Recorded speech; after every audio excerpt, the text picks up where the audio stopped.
예, 수치 프로그래밍 영상 녹화를 통해서 강의 진행하도록 하겠습니다. 저희가 이번에 발표 자료를 통해서 저희가 확인하려고 하는 부분은 이 문자열에 대해서 검토를 해볼 거고요. 우선 첫 번째, 이제 문자열에 대한 내용에 대한 이해, 그 다음에 단어 카운팅 하는 거, 이건 약간 이제 실습으로 나와 있고요. 문자열 서식 지정에 대해서 알아보도록 하겠습니다. 지금 현재 올라와 있는 이 강의 자료는 이캠퍼스를 통해서 우선 다운을 받으시고요. 이거를 첫 번째 띄워놓으신 상태에서 오픈한 상태에서 강의를 수강해 주시고, 그리고 이거 마찬가지로 아톰을 실행해서 각 코드를 실습하는 형태로 강의를 진행하겠습니다. 그리고 지금 있는 이 문자열 부분에 대한 강의를 진행할 거고, 그 이후에 자료 구조까지 강의 진행을 하겠습니다. 이 각각에 대한 실습 코드들은 수행을 하셔서 결과를 덤프 뜨시고 수행 코드와 실행 결과를 전부 한 파일로 만들어서 제출해 주시면 됩니다. 진행하겠습니다. 그래서 문자열에 대한 이해를 이제 여러분이 하셔야 되는데요. 기본적으로 문자열에 대한 개념은 파이썬에서는 어떻게 되어 있다? 시퀀스 자료형으로 되어 있다.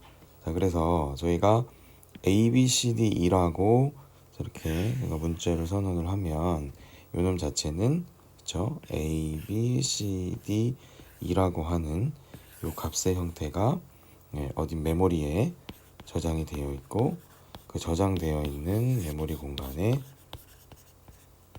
미를 누가 가리킨다? A가 가리키는 형태로 존재를 합니다. 이 내용을 조금 더 자세하게 살펴보면, 자, 문자열과 메모리 공간에 대해서 여러분이 아셔야 되는데, 일반적으로 문자열을 저장하기 위해서는 영문자 한 글자당 한 바이트의 메모리 공간을 저희가 보통 사용을 해요. 그래서 다음과 같은 코드로 문자열이 저장되어 있는 공간의 크기를 확인할 수 있는데, 자, 기본적으로 보면 import sys라는 걸 통해서 printf system get size of 하고 a 더블 커테이션이에요. ab 더블 커테이션 abc라고 하게 되면 이게 50, 51, 52가 나올 거예요. 자, 기본적으로 컴퓨터에 저희가 A라고 알려줘도 컴퓨터는 정확히 A라는 텍스트를 인식하는 것이 아니라 보다 컴퓨터는 이 정보를 이진수로 전환을 해서 가지고 있어요. 자, 그래서 이 놈을 보면 기본적으로 system get size라고 해서 여기 보면은 아무것도 담고 있지 않죠. 그럼 무슨 말이냐면은 그냥 문자 하나를 저장하기 위한 공간을 메모리 사이즈를 파이썬은 몇 바이트? 50바이트를 할당한다는 얘기인 거예요. 그렇죠? 그리고 A는 51, 그죠?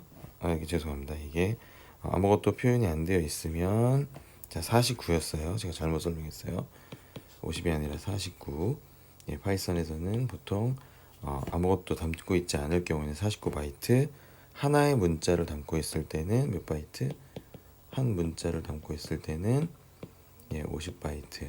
그리고 두 개부터는 되게 하나씩 늘어나죠. 그렇죠? 늘어나고, 여기 뒤에 밑에서 보면은 더블 커테이션으로 공백 문자 하나를 집어넣었어요. 그러니까 49가 아니라 50이겠죠. 공백 문자도 문자니까. 그리고 A라고 하는 문자, AB, ABC 동일하게 이렇게 나옵니다.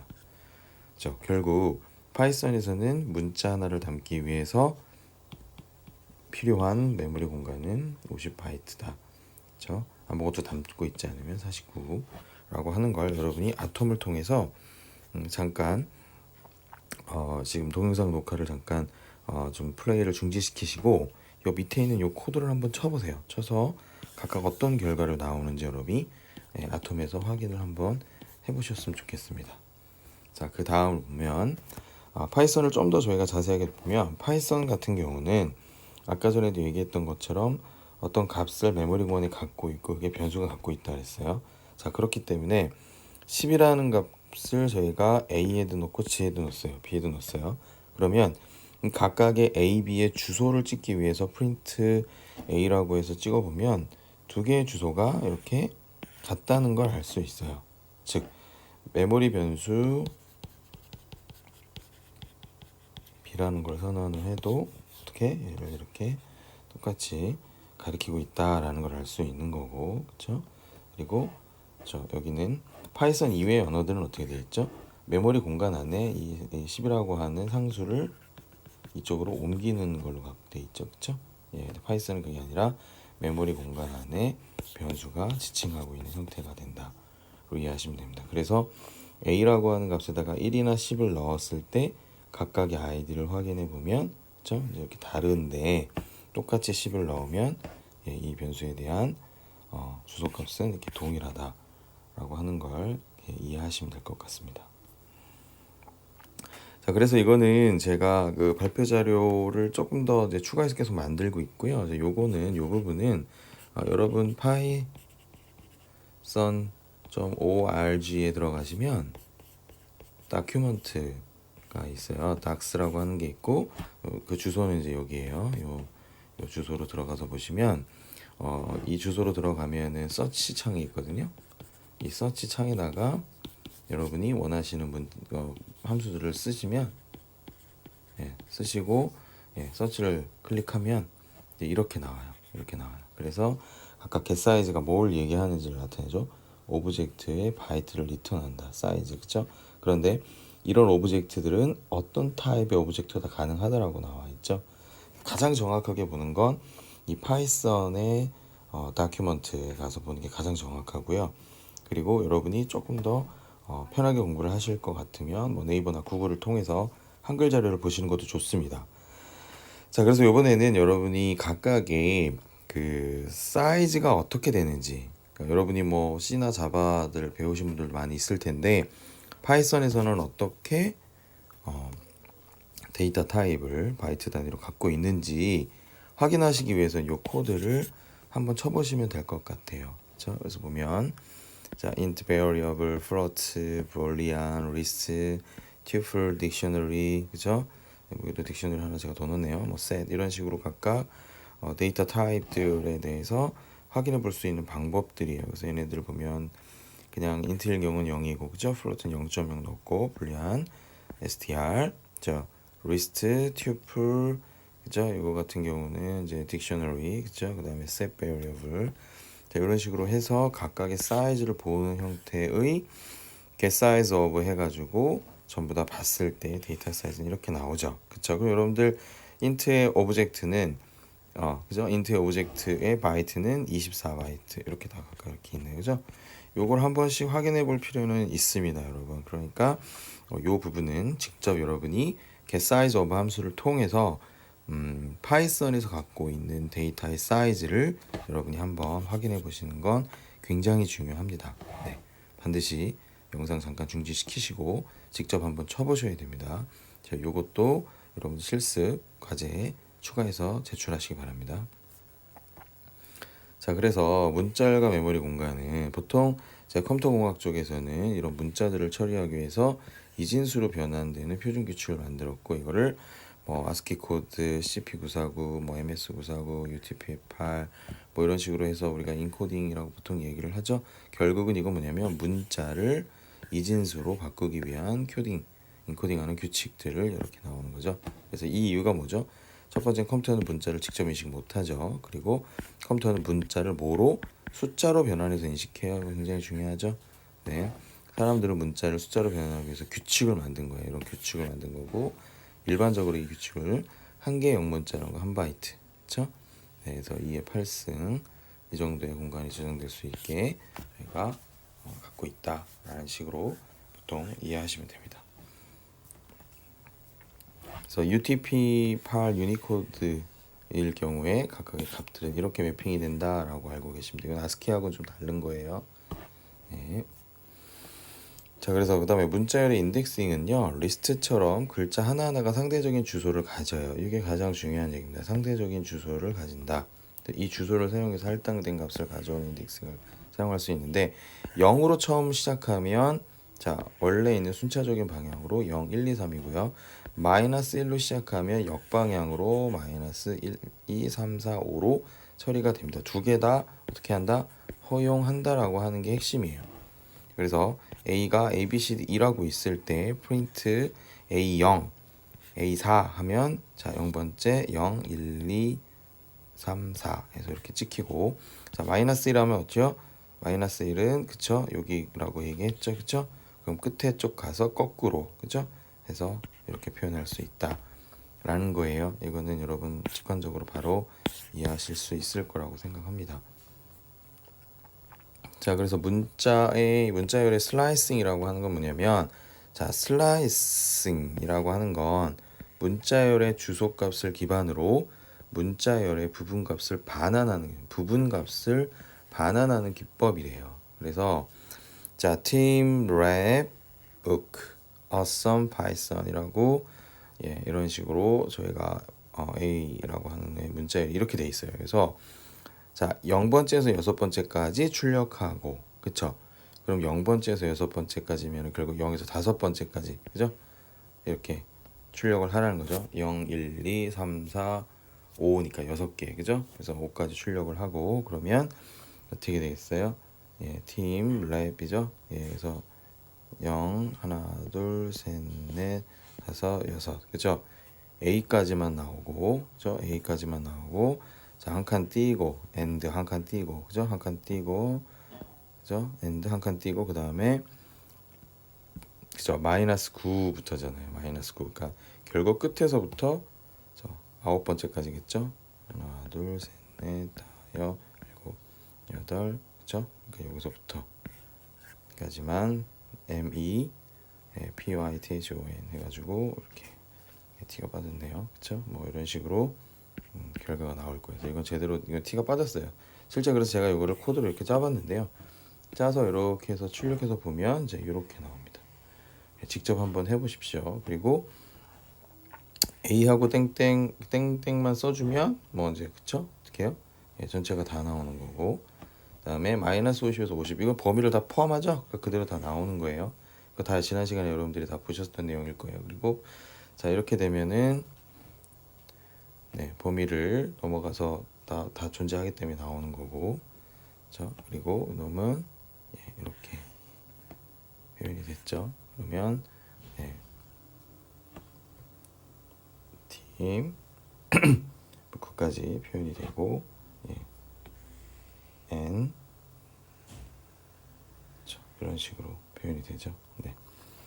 그러면 여러분이 이런 식으로 코딩을 했을 때 왜 이런 결과가 나오는지 여러분 생각을 해보셨으면 좋겠습니다.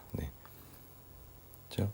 약간의 규칙이 있습니다. 그래서 여기에 의미하는 바가 어떤 건지 한번 여러분이 좀 고민을 해서 그 결과가 왜 이렇게 나오는지 여러분 한번 생각해 보시면 좋겠어요. 이건 여러분들 퀴즈 형태로 남겨두겠습니다.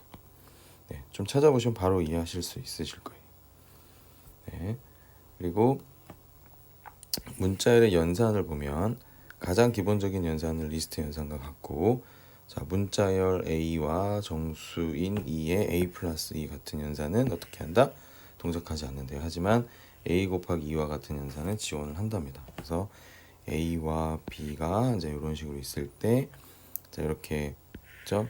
A 문자열과 B 문자열을 공백으로 더하는 거는 자 표현이 되고, 이거를 곱하기로 했을 때는 자 이렇게 다 표현이 되죠. 그리고 조건물을 써서 이렇게 하면 이제 얘가 출력이 되는 거죠. 그래서 여러분들 이것도 직접 여러분이 아톰을 통해서 실습하시고 그 결과를 한번 보셨으면 좋겠습니다. 자 그래서 문자열의 연산 같은 경우는 다음과 같이 코드를 작성하면 문자열과 정수의 연산으로 인식하여 다툼 연산이 실행되지 않아요. 그러니까 즉 요거를 그대로 제가 친 거죠. 그래서 결과는 해서 보면은 에러가 나죠. 그렇죠? 그래서 두 번째 라인에 보면 can only concatenated str. 자, 이거 뭐 int면 안 된다. 뭐 이런 얘기죠. 그죠? 타입 에러가 난 거죠. 근데 여러분 이거를 수행 결과를 보고 싶으시면 어떻게 하면 돼요? 여기를 str로 만들면 되죠. 그게 이제 이 내용이죠. 그죠? 이렇게 하면 결과를 볼 수 있다라는 얘기입니다.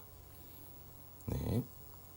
그래서 이제 문자열에 대한 연산은 굉장히 많아요. 그래서 이거는 여러분이 주로 많이 쓰는 것들이니까 하나씩 이렇게 보시고 이게 어떤 거를 하는구나, 어떤 걸 하는구나 이렇게 알고 계시면 좋아요. 의외로 생각보다 많이 씁니다.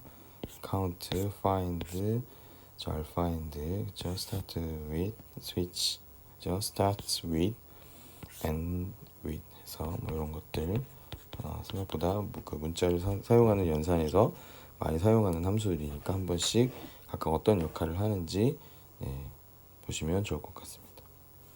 그렇죠? 그리고 여기 strip, rstrip, lstrip, split. 그래서 이거는 스플릿은 이제 뒤에서도 많이 나올 거예요. 그래서 보면 자 문자열이 숫자인지 여부를 판단하는 거 is digit, is row, is upper 이런 것도 많이 쓰고요. 그리고 이제 스플릿 같은 경우는 나중에 이제 여러분이 그 인공지능 쪽에서 그 문자 인식 같은 거 할 때, 그렇죠? 문자 인식이라고 하는 거는 이제 문장에서 단어를 뽑아내고자 할 때, 근데 이걸 스플릿이라는 함수를 많이 씁니다. 그래서 공백이나 다른 문자로 나누어서 리스트로 변환하는 거죠. 자, 이거를 이렇게 리스트에다가 이 단어들을 막 담을 수 있어요. 이거 스플릿이라고 하는 함수를 이용하면 되겠죠. 그래서 그렇게 문자열 연산에 필요한 함수들은 여러분이 자주 봐두시는 게 좋습니다. 자, 그래서 뭐 가장 간단한 거 보면 뭐 어퍼 함수나 로우 함수들 나와 있어요. 그래서 대문자로 변환하는 함수, 소문자로 변환하는 함수 뭐 이렇게 나와 있죠. 참고로 변환하는 함수들은 이렇게 나와 있죠. 그래서 타이틀이 이렇게 있고 점 어퍼로 하면 다 대문자로 바뀌고 로우로 하면 소문자로 바뀝니다. 그래서 이것도 여러분 아톰에서 실습을 해보시면 좋을 것 같아요. 네, 그리고 이제 타이틀 함수하고 캐피털라이즈 함수가 있죠. 영어 신문의 헤드라인처럼 각 단어의 앞 글자만 대문자로 바꾸는 거고 첫 번째 글자만 대문자로 바꿔주는 거래요. 그래서 타이틀 하면 요것만 대문자로 놔두고 나머진 다 소문자라고 캐피털라이즈드 하면 그렇죠? 여기 안에 있는 놈의 맨 앞에 있는 것만 대문자로 한다는 거죠. 그렇죠? 네. 이렇게 약간 비슷하면서 다르죠. 예, 여기 뭐 그 느낌을 이해하시면 될 것 같아요. 또 아톰으로 한 번씩 꼭 실습을 해보시기 바랍니다. 자, 그 다음에 count, is, digit, start with 라고 하는 함수들이 있어요. 그래서 이거 보면 A가 몇 개인지 이렇게 확인해 보는 거, 그쵸? 다음 A를 몇 개인지 대문자로 만든 다음에 저 A가 몇 개인지 변환하는 함수, 그러니까 이제 여기 나오겠죠. 그래서 뭐 다 여기 있는 코드들을 제가 이제 아톰을 통해서 이렇게 짜봤어요. 그럼 여러분도 잠시 플레이를 멈추시고 이 부분을 한번 실습해서 밑에 있는 결과가 나오는지 확인을 해보시면 좋겠습니다. 자, 그리고 문자열과 특수문자 같은 경우에 이렇게 여기 중간에 있는 싱글 코테이션 같은 거 있으면 이게 미닝 자체가 조금 헷갈릴 수 있기 때문에 자, 이렇게 더블 코테이션을 써서 스몰 코테이션 쓰는 게 지금 버전은 보통 다 커버가 되거든요. 근데 이거를 좀 강제적으로 이 싱글 코테이션도 문자다라고 여러분이 명확하게 좀 확인할 필요가 있기 때문에 이거를 자, 이런 식으로 쓴다는 거예요. 이거 역슬러시 한 다음에 싱글 코테이션 쓰면 이건 좀 정확히 문자다. 요 문자다. 그리고 더블 코테이션도 문자다라고 해서 이렇게 표시하면 된다라는 얘기고요. 근데 지금은 이렇게 앞에 있는 특수 문자를 쓰지 않아도 웬만한 것들은 다 커버가 됩니다. 현재 버전에서는. 그래서 이런 것도 있다라는 정도로 알고 계시면 될 것 같아요. 네, 그리고 이제 요거는 좀 많이 쓰는 표현인데요. 이거를 한 줄에 다 이렇게 써서 하는 것보다 이렇게 하면 뭐 A도 B도 C도 뭐 따로따로 담아가지고 이렇게 해야 되잖아요. 네, 이렇게 해서 안 하고 더블 코테이션을 3번 써요. 3번 이렇게 3번을 쓰고 이 안에서 계획 문자 그러니까 엔터를 쭉쭉 쳐서 해도 그럼 요게 A라고 한 놈 하나에 다 담깁니다. 예, 그렇죠. 이렇게 new line이라고 하는 것 자체가 담겨서 문자열을 저장하는 방식을 쓸 때는 이 더블 코테이션을 몇 번 쓴다? 3번 써서 표현할 수 있다라는 얘기입니다. 이건 의외로 많이 써요. 여러분이 좀 기억을 해두시면 좋을 것 같습니다. 그래서 이제 이 랩이라고 하는 거는 이제 요걸 한번 해보자라는 얘기예요. 그래서 단어를 실제 우리가 카운팅을 해보자, 그 얘기고. 자, 그러면 자, 이거는 뭐냐면 제가 여러분 이 캠퍼스에 자료 그 5주차 쪽에 그 자료를 올려놨어요. 파일을 제가 올려놨거든요. 그래서 yesterday.txt가 있을 거예요. 그럼 여러분 어떻게 실습하기로 했죠? 여러분 D 드라이브에 뭐 만들기로 했죠? 워크스페이스 만들기로 했어요. 그쵸? 워크스페이스 안에 이 yesterday.txt를 위치시키시고 코드를 짜시면 되는 거예요. 그래서 결국은 이 안에 yesterday가 몇 번 나오는지를 보게끔 하는 단어 카운팅 프로그램을 짜는 게 실습이에요. 아시겠죠? 그래서 요거는 뒤에 이게 쭉 보시면 다 있어요. 근데 여러분이 한번 어떤 개념으로 되는 건지 한번 보자는 거죠. 그래서 제가 비틀즈의 yesterday에 대한 가사를 yesterday.txt를 이미 이 캠퍼스에다 올려놨습니다. 그래서 결론은 자, 이게 yesterday.txt를 제가 올린 거고 열어보면 이제 이렇게 있을 거예요.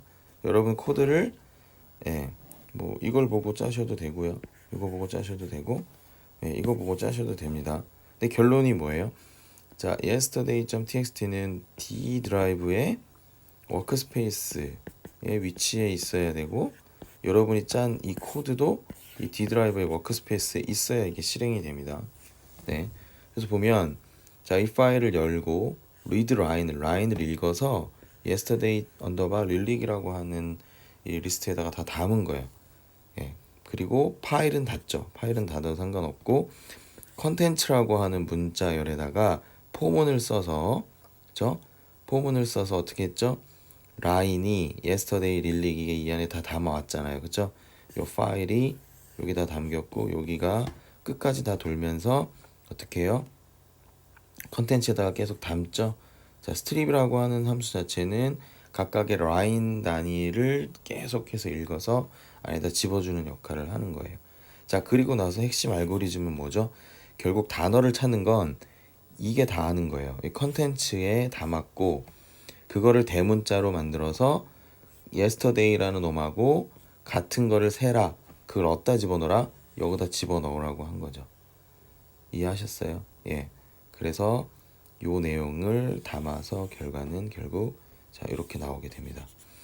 아주 쉽죠? 그러니까 여러분 이 파일을 이 캠퍼스에서 이 캠퍼스에서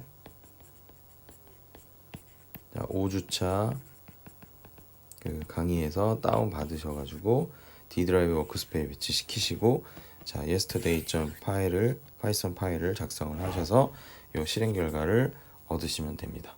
그래서 요거는 각각 제가 설명드린 대로 어떤 의미구나라는 거를 이해를 하시면 돼요. 그래서 그렇게 이해하신 내용을 기반으로 여러분이 실습을 진행하시고 그 결과를 코드와 함께 덤프하셔서 제출하시면 됩니다. 그래서 코드 해석이 나오죠. 그럼 여기 yesterday.txt 파일의 모든 내용을 불러와서 yesterday 릴릭 리스트에다가 저장을 하고 1번이에요. 그쵸? 그 다음에 자, 포문 안에서 yesterday 릴릭 리스트 안에 모든 내용을 한 줄씩 불러서 컨텐츠 변수에 저장을 하는 게 2번입니다. 그리고 컨텐츠 변수에는 yesterday 노래 모든 가사가 저장이 될 거고요. 자, 그러면 컨텐츠 변수에는 모든 값을 대문자로 바꾸는 어퍼 함수를 사용해서 대문자로 변환하고 카운트 함수를 사용해서 대문자 yesterday가 몇 개 있는지를 확인합니다. 굳이 왜 모두 대문자로 바꾸나요? 라고 질문할 수 있어요. 그게 이 이유는 뭐냐면 여러분이 갖고 있는 가사가 어떤 거는 대문자, 어떤 거는 소문자에 있을지 모르잖아요. 모르기 때문에 그렇습니다. 그렇게 해서 요 관련되어 있는 거를 사용해서 저장을 합니다. 그래서 결국은 여러분이 또 그리고 content.upper.count yesterday 함수를 붙였어도 작동하는 이유는 upper 함수의 경우 컨텐츠 변수 값 자체를 변경하는 것이 아니기 때문이에요. 그렇기 때문에 여러분은 여기 content.upper.count 함수를 명확히 써서 하셔야 됩니다. 그래서 여기 뭐 그 얘기죠. 타이틀에 팀 랩을 넣어서 찍으면 이렇게 되는 거고 업하면 이렇게 나오는 거고 그죠? 예. 타이틀 하면 팀 랩만 나오는 거고 그죠? 예. 그렇게 이해를 하시면 됩니다. 그래서 문자열 서식 지정에 대해서 여러분들 C 언어 배울 때 퍼센트 이해하시면 됩니다. 그래서 자 프린트 함수 자체가 사용하다 보면 어떤 형식의 맞춰 결과를 추적해야 되고 발생해요. 이게 결국 문자를 출력할 거냐, 문자 출력할 거냐, 정수 출력할 거냐, 그죠? 부동소수, 소수, 실수 출력할 거냐, 8진수냐, 16진수냐, 뭐 리터럴 자체를 할 거냐 이럴 경우가 있어요. 그래서 각각 우리는 이 서식에 대한 지정을 할 필요가 있습니다. 그래서 이거를 포매팅 할 때 쓸 때 우리가 퍼센트를 써서 다양한 형식에 맞춰서 출력할 수 있게끔 하겠다라는 겁니다. 여기서 보면 프린트 1, 2, 3이 있고 각각 A, B, C를 가지고 출력을 했고 자 이거를 자 이렇게 해서 찍을 수도 있지만 이렇게 해서 찍을 수도 있지만 %D %D 문자 이 포맷은 요거야. 자 %1, 2, 3이야 라고 해도 똑같이 나온다는 거예요. 어려울 게 없죠. 뭐 C 언어나 자바를 하셨던 분들은 되게 눈에 익으실 거예요. 네. 그래서 보면 각각의 표현을 우리가 좀 해석을 해보면 자 별도 서식 지정 없이 그대로 수용한 거죠. 이거하고 이거는 자 근데 3하고 4는 자 %% 요걸 가지고 그 다음에 자 포맷이라고 하는 형태를 가지고 각각 이 공간에 할당해서 출력을 해라 라게끔 한다.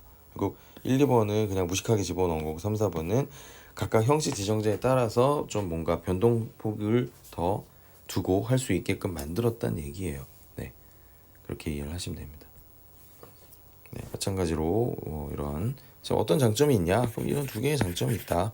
자, 데이터와 출력 형식을 분리할 수 있고 여러 번 출력하기 위해서 기존의 프린트에서는 띄어쓰기나 이거 플러스를 계속해서 써줘야 되는데 시각적으로 이해하기도 굉장히 쉽죠, 그렇죠?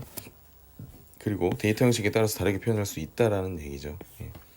1, 2, 1, 2 각각 S, D로 표현을 해서 얘를 어떤 데이터 타입의 데이터 형식에 따라서 다르게 명확하게 표현해 줄 수 있다. 그런 장점이 있다. 이런 얘기죠. 네. 자 그리고 그 퍼센트 형태 포맷 함수를 통해서 각각 자 퍼센트 자료형, 퍼센트 값 형태 요거는 앞서서 계속 봤었던 거죠. 그래서 보면 I, %D 이건 뭐야? 이거 정수를 넣겠다는 거고 3 하면 이제 값이 이렇게 들어가는 거죠. 그죠? 예. 그다음에 여기 문자열을 넣을 수도 있는 거죠. 그죠? 근데 이 3으로 안 넣고 그 위에 뭐 A는 3 해갖고 요거 3 대신 A 써도 되는 거예요. 그죠? 뭐 이 정도는 다 이해하실 거라고 생각합니다. 네, 그래서 이 서식은 자 이렇게 %S, C, D, F, O, X %%. 예, 이거는 문자 자체. 이거는 뭐 다 어느 정도 여러분 C 언어나 자바 배우신 분들은 뭐 계속해서 해봤던 것들이기 때문에 더 이상 설명할 필요 없다고 생각하니까 자 파이썬도 이거하고 비슷하다 이렇게 이해하시고 넘어가시면 될 것 같습니다. 자 그리고 한 개 이상의 값도 할당할 수 있고 이렇게 퍼센트 뒤에 가로를 써서 순서대로 %F 하면 %F를 5.243 해서 표현할 수 있다 라는 얘기고요. 넘버 3 day 3라고 해서 이렇게 해서 요거를 요 변수로 받아서 할 수도 있다 뭐 이런 얘기입니다. 방금 말씀드렸던 내용이죠. 네, 그래서 이 포맷 함수라고 하는 거는요 자료용에 점 포맷되고 인수를 집어넣는 거예요. 퍼센트 소리가 거의 같지만 문자열 형태가 있는 함수를 사용한다는 점에서 약간 좀 차이가 있어요. 문자열 서식은 함수이므로 다음과 같은 형식을 띄워야 돼요. 그래서 I'm 자 이렇게 중괄호 하고 years old 한 다음에 format 한 다음에 여기 20 하면 여기에 이렇게 들어간다 이런 얘기입니다. 네, 그래서 기존 퍼센트 서식과 비교하면 자료용을 바로 지정해 주지 않고 순서대로 변수가 뒤에서 할당될 수 있다. 좀 더 유연하게 어떤 표현을 할 수 있다라는 얘기가 되는 겁니다. 자, 한번 이건 보면 되겠죠, 그렇죠? 그래서 이 코드 요거 그대로 여기 있어요. 그럼 age 제가 아톰에서 친 거니까요. 네임은 이렇게 넣고 자, 이렇게 해서 포맷 age 하면 age 이 값인지 이렇게 들어갈 거고 이렇게 하면 자, 네임하고 age가 또 안에 들어가고 그렇죠? F라고 5.243을 집어넣으면 이렇게 넣을 수 있다라는 얘기죠. 이건 소수점 뒤에는 2개, 예, 그렇죠? 앞에는 하나, 뭐 이렇게 표현하자는 포매팅에 대한 표현이었습니다. 네, 여기 나와 있죠. 이것도 뭐 C 언어 배우신 분들은 다 아실 거고. 그래서 파이썬이 대부분 이 코드들이 그렇게 어렵지가 않아요. 그래서 눈에 이렇게 좀 이렇게 익힌다는 생각으로 이거를 직접 다 한번 그 아톰을 통해서 코딩을 좀 해보셨으면 좋겠습니다. 네, 그래서 패딩이라고 하는 거는 이제 말 그대로 이제 채우는 거예요. 채우는 거고, 파이썬의 서식 지정 기능 중에 여유 공간을 지정을 해서 글자 비율을 맞추고 소수점 자릿수를 맞추는 패딩 기능이 있다라는 얘기입니다. 그래서 퍼센트 서식과 포맷 함수 모두 패딩 기능을 제공한대요. 보면 뭐 38.0필5 하면 이렇게 000 다섯 개 자리고, 그 중에 어떻게 끝에다가 38 채우는 거죠. 그 다음에 마이너스 38이어도 이렇게 채우시고, 그 다음에 자 이렇게 보시면 adjust라고 하는 함수를 통해서 집어넣으면 똑같이 이렇게 채울 수 있고, 마이너스 38 하면 그쵸? 00 마이너스 38 이렇게 채운다는 거죠. 그죠? 네. 그래서 각각 이렇게 함수를 썼을 때 이런 식으로 채워진다라고 하는 걸 여러분이 확인하시면 됩니다. 네. 그다음에 퍼센트 서식의 패딩이라고 하는 거는 이거 12개, 12개가 아니라 10이라는 숫자를 그쵸? 10개 공간 안에다가 채우라는 거고, 마이너스를 집어넣으면 이 왼쪽에다 채우는 거라고 생각하시면 돼요. 네, 좌측 정렬하기 위해서는 마이너스 9를 붙이면 된다라는 얘기입니다. 네, 사실 뭐 이런 정렬까지 막 신경 쓰면서 여러분이 코딩하실 이유는 별로 없습니다. 예, 네, 이렇게 해서 그것들을 우리가 한쪽에 정렬할 수 있다라고 이해하시면 됩니다. 네, 이것도 뭐 마찬가지예요. 그렇죠? 10자리 확보하고 소수점 셋째까지 출력하겠다. 10자리 확보하고 소수점 둘째 자리까지 출력하겠다. 10자리 확보하고 소수점 둘째 자리인데 나는 왼쪽에다가 정렬하겠다. 뭐 이런 얘기입니다. 똑같은 얘기죠. 네. 다 해보셔야 돼요. 지금 하는 거 한 번씩 다 쳐서 어떤 결과 나오는지 보세요. 그냥 눈으로 보는 거하고 실제 치는 거하고 여러분들 되게 달라요, 느낌. 그래서 이렇게 쳤을 때, 이렇게 쳤을 때, 자, 여기 이제 방향이죠, 방향. 이건 오른쪽, 이거 왼쪽, 그죠? 네, 좌측, 우측 이렇게 이해를 하십니다. 그죠? 자릿수, 그죠? 10자리. 네, 그렇게 여러분이 이해하시고 코딩 하시면 좋겠습니다. 얘도 마찬가지예요. 그쵸? 그래서 보면 이렇게 표현을 했을 때 각각 어떻게 결과가 나오는지 여러분이 확인을 하시면 좋겠습니다. 네, 그래서 결국은 실수에서도 자릿수와 소수점 자리를 지정할 수 있다. 첫 번째 줄에 이렇게 포매팅하고 F를 입력을 하면 10자리 공간을 확보하고 소수점 5째 자리까지 실수를 출력한다. 이때 10자리 안에 소수점 포함되고, 자, 우측 기준인 거죠. 그렇죠? 예, 이런 식으로 표현을 한다라는 얘기입니다.